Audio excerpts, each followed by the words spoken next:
Passionné de jeux, de sport et d'actualité, Jean-François Barry. Le gars le plus curieux à la radio. J'adore la prochaine chronique. Donc, avec Annie Boilard, présidente du réseau Annie RH, que vous connaissez bien, qui est régulièrement ici au micro de Cube. On va parler de traquance.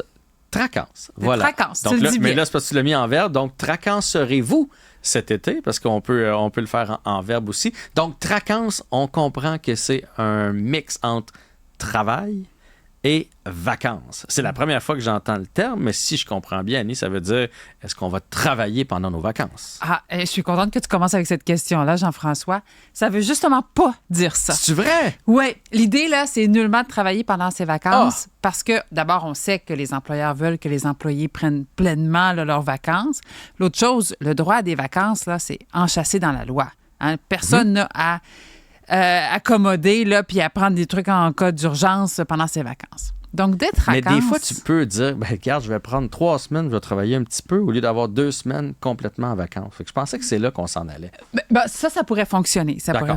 Alors, ça vient de... C'est pourquoi, donc, le titre « Traquance ». C'est quoi une traquance? Traquencer, c'est un peu étirer le plaisir. Tu sais, on a des gens qui sont en vacances présentement, ils se disent « Oh, j'en prendrais tellement plus, c'est tellement le fun ». Bien, traquencer, c'est une façon de, en su des vacances, travailler dans une destination voyage. Donc, imaginons, Jean-François, j'ai loué un chalet pour 2 semaines, la période de mes vacances, puis je sais que le chalet est disponible une 3e semaine après, à la fin des 2 semaines. Moi, je vais revenir au bureau, là, il faut que je travaille. Mais si je peux faire la demande à mon patron de pouvoir traquencer pendant cette 3e semaine, et là, je vais pouvoir, tu vois, étirer le plaisir, là. Je comprends. Là, je vais pouvoir travailler dans une destination vacances. Donc pas travailler dans une destination vacances, tu veux dire travailler dans le chalet. Oui, c'est ça, mais si pour moi, c'est ma destination vacances. Oui, non, mais moi, c'est parce que je pensais que tu voulais dire travailler, mettons, à côté du chalet, il y a une petite marina, on va travailler un peu à la marina.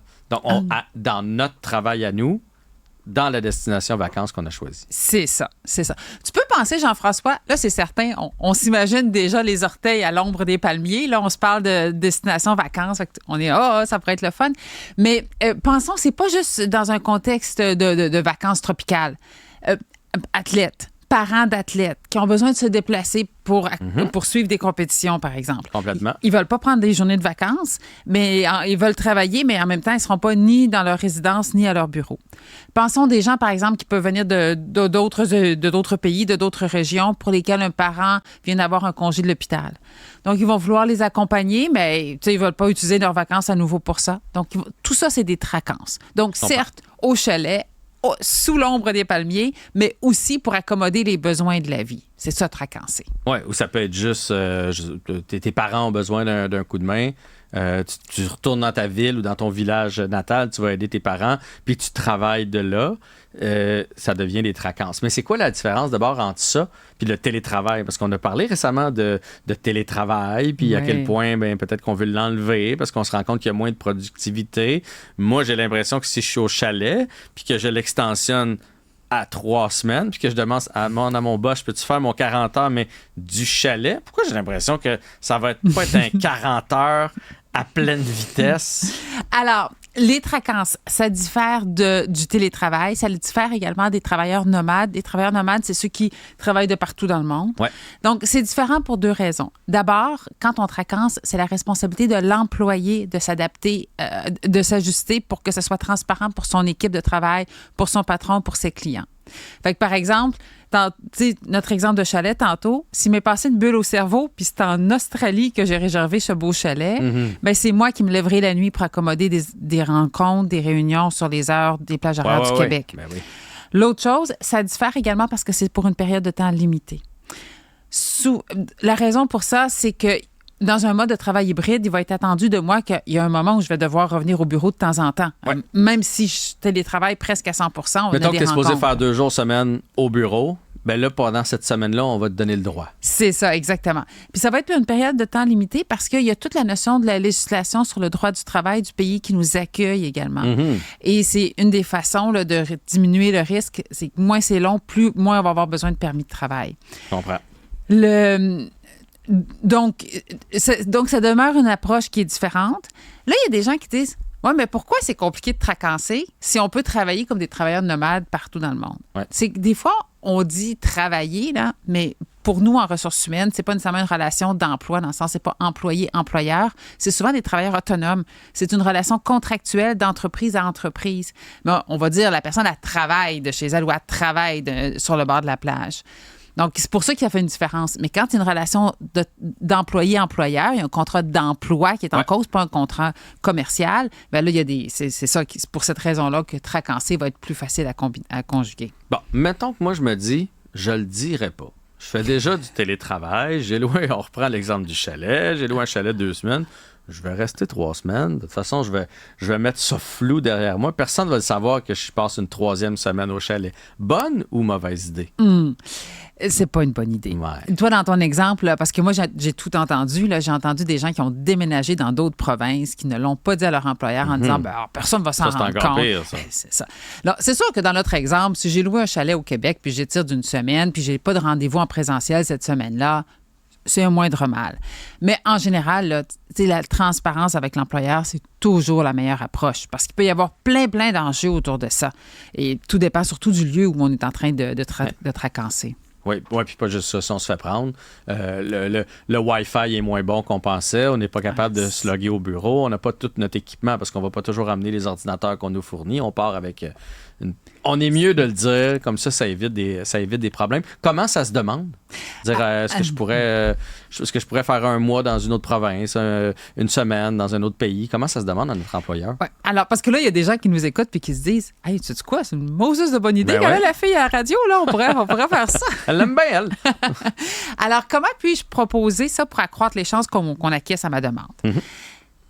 Pour l'employeur, quand il est question de tracancer, il y a plein de choses qui viennent en tête. L'employeur se dit ben là, attends un petit peu, tu vas-tu être en sécurité? Tu vas-tu être dans un poste de travail ergonomique ou tu vas faire ça, assis sur ton lit d'hôtel?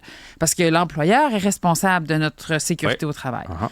Donc, déjà, de sécuriser l'employeur en disant bureau de travail, je vais prendre une photo de mon poste de travail, je vais te l'envoyer, je vais m'assurer moi-même d'être sécuritaire. Ça n'enlève pas la responsabilité de l'employeur, mais ça diminue les craintes.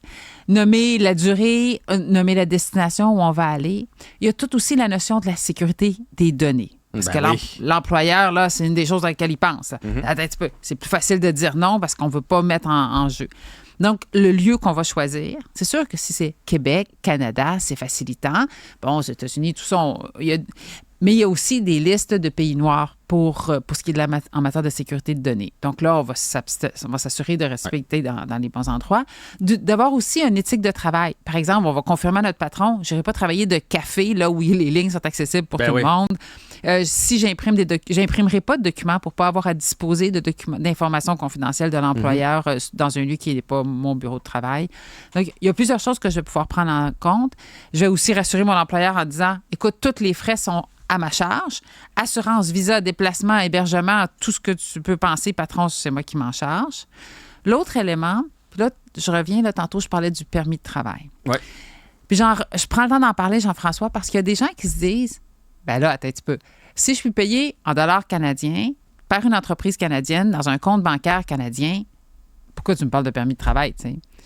Mais ça, c'est une fausse logique, une erreur. Perception. C'est ça. Les lois du travail, c'est celles du pays où on va, c'est le pays qui nous accueille, c'est ces lois-là qui s'appliquent. Alors, l'employé se doit de valider, mais l'employeur va aussi avoir une responsabilité, mais de valider y a-t-il besoin d'un permis de travail. Et je te dis tout de suite qu'il y a des endroits dans le monde, à partir de la première minute où on tracance, on a déjà besoin d'un permis de travail. OK. Puis nous aussi, comme Québécois, Canadiens, souvent notre réflexion, c'est qu'on se dit, ben là, j'ai vérifié les lois nationales, étatiques ou provinciales, puis tout semble beau, j'ai pas besoin de permis de travail. Mais il y a des endroits dans le monde où les permis de travail sont octroyés au niveau de la ville, parfois c'est au niveau du comté. Donc, il y a plusieurs niveaux de législation à valider avant de conclure que tout est beau. Vas-y. Est-ce que je peux te surprendre un petit peu? Ben, vas-y. Tu sais qu'il y a on connaît tous des voyageurs, là, des agences de voyage qui nous offrent des destinations de vacances. Ben, rien de nouveau sous le soleil. Tu sais qu'il y a des vacanciers qui nous offrent également des destinations tracances. Ah, ouais. Il y a des palmarès de lieux pour tracancer dans le monde. Et en lien avec les permis de Donc, travail... on facilite tout ça. Le permis de travail, j'imagine, on t'aide. C'est aménagé une fois qu'on arrive là-bas pour que ce soit plus facile. C'est ça. Ce sont souvent des pays où soit il n'y a pas de législation. Dans un tel contexte, on traquance, on n'a pas besoin d'un permis de travail dans la mesure où c'est pour une très courte période de temps. C'est des pays aussi où la bande passante puis la qualité du Wi-Fi est de haut niveau. Ouais. Des pays où l'hébergement ne coûte pas trop cher aussi, parce qu'on part quand même du Québec. Il y a des endroits dans le monde qui sont dispendieux pour Bien nous. sûr. Alors, les destinations qui apparaissent souvent dans les tops, dans le sommet de ces palmarès... Vas-y, je prends des notes. Vas-y. On aime bien. Il y a des villes en Australie, le Ça, Portugal. Portugal, ça, j'achète ça. Ouais. Et, Ottawa fait souvent sa place dans ces palmarès. Pour les gens qui veulent venir ici. Ouais, ouais. Oui, comme une bonne ville pour traquencer. C'est intéressant. Est-ce que les entreprises, mettons que moi je vais voir mon employeur, l'employeur dit oui, est-ce qu'il faut signer un contrat? Est-ce qu'ils doivent avoir une espèce de document pour m'autoriser puis que ce soit légal le fait de faire du traquant? Oui. Alors, souvent, les entreprises, à la base, se sont même dotées de politiques de traquance. Ils ont une politique formelle, et là, c'est dans cette politique qu'on va décider si on doit signer ou pas des documents.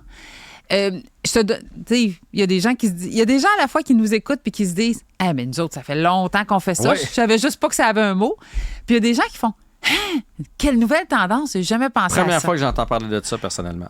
Alors, il y a des entreprises comme Énergir, comme KPMG, qui ont formellement, ils se sont dotés d'une politique de traquance. Moi, Jean-François, tu le sais, je gère une petite entreprise et nous avons aussi une politique de traquance. Moi, j'ai présentement des équipiers, des employés qui traquancent présentement. Donc, dans cette telle politique, on va venir couvrir d'abord qui a droit de traquancer.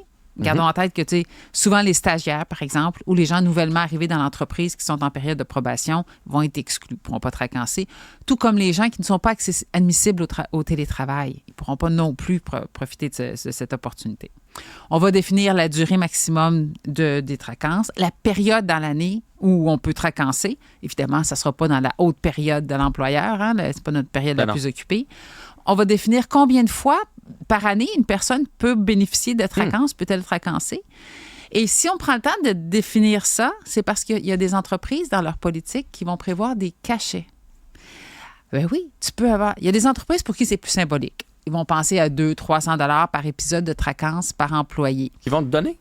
Ils vont te donner en su. Ils vont te payer pour aller travailler à l'extérieur. Eh ben. Oui, mais il y a des entreprises plus généreuses qui vont jusqu'à 2000 $ Mais c'est quoi leur cachet. avantage? Je comprends pas.